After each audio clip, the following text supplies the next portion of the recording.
যখন গভীর রাতে কোনো বান্দা জায়নামাজে বসে নীরবে যখন চোখের পানি ফেলে দেয়, তখন আমার আল্লাহ জিজ্ঞাসা করে, ফেরেশতা আমার বান্দারে কাঁদাইলো কে?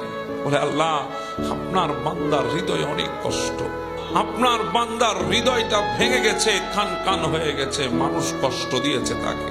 আল্লাহ আজকে অনেক দিন আপনার বান্দা হাসে নাই, আল্লাহ আজকে অনেক দিন আপনার বান্দার চেহারায় উজ্জ্বলতা নাই। তখন আমার আল্লাহ জিজ্ঞাসা করে, ফেরেশতা আমার বান্দা কি হারিয়েছে?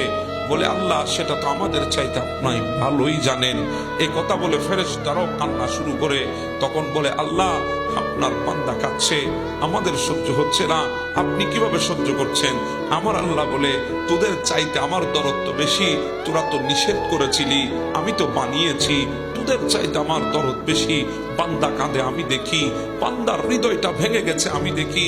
হ্যাঁ, বান্দাকে আরেকটু কাঁদাবো, আমার বান্দা আরেকটু কাঁদুক, হৃদয়ের কষ্টগুলা হালকা হোক, এরপরে আমি এত দেব আমার বান্দাকে দুনিয়া থেকে তাকিয়ে থাকতে হবে, এত বেশি বান্দাকে দিয়ে দেব। সুবহানাল্লাহ।